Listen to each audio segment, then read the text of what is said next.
This review is about the TheUberHunter's, also known as the Game Hunter, commentary of Hydra Slayer. Hydra Slayer is a roguelike where you kill Hydras by lopping off or otherwise disabling some of their heads. They then grow a certain number back depending on a variety of factors, and you cannot hit a Hydra with a weapon marked as dealing with a larger number of heads than the enemy currently has.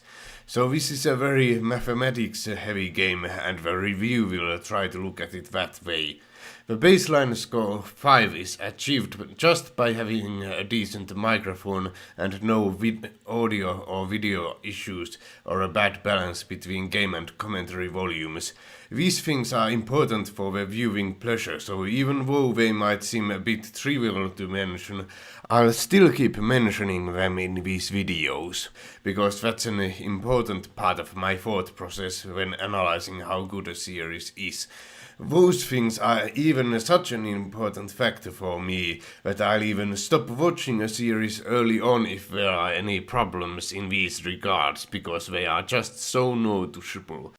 The commentator does take a little bit of time to explain what the game is about and skims through the intro text aloud.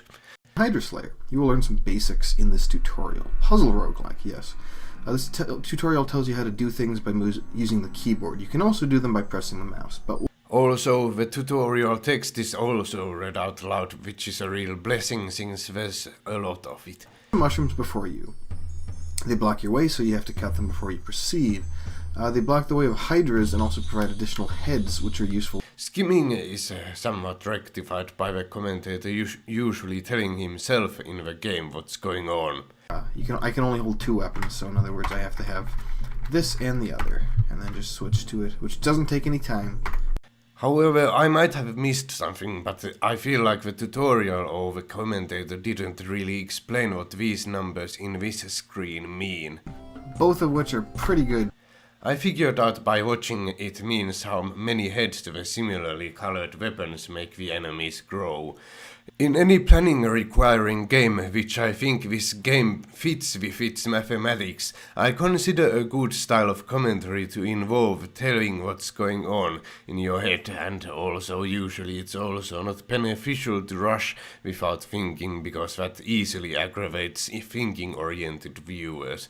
I believe the commentator accomplishes these tasks. I guess eventually it'll work, because it'll go from 9 to 6 to 3, and then I need to cut to grow another head back to 4, and that might finish it. Yeah, that'll finish it. I feel that the use of a mouse to point what numbers the commentator was looking at would have worked to make what's happening easier to follow, or care would have been taken to hide the mouse after that was done. Also, that might slow down the sort of a slow game even further, which would be detrimental, of course. In part 5, the commentator switches from the overview of enemies to viewing one at a time how weapons affect enemies, which helped maybe a little bit with battle time, but reduces the ability for viewers to plan themselves for moves. Maybe there's no ideal solution if there's no willingness to do editing. Perhaps the ability to plan with the commentator got better as the game progressed, since it started getting more about dividing and not the resistances. Here's a clip showing the typical style of commentary in which the commentator is figuring out how much damage each weapon will do to the enemy. Golden's gonna be acid, I guess. 8. I don't have a 7er though. Excuse me. That would be 13 to 5? No, it's still not good. The lowest really I have is 6 or 2. Storm knocks him down by 1. Acid by 8. Poison by 2 as well. Or by 2, period. And Bone would gain 3. Oh, maybe I could use that. In part 9 there's cutting, which interrupted some of my thought processes. It really didn't work for this game, I felt. This is a clip from much later in the series, when every other second isn't just battling. Well, You're kind of a nuisance. I still don't want you coming after me, is the problem. The last few parts are dedicated to showing us different character types and in the last part also view modes. So if you like thinking games, this commentary is very good for thinking as the game is being played and not only watching. Otherwise it will probably result in a very poor watching experience.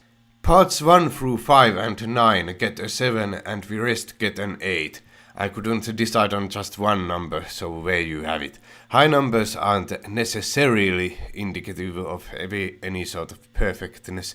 They just tell I couldn't find any or much faults with the commentary.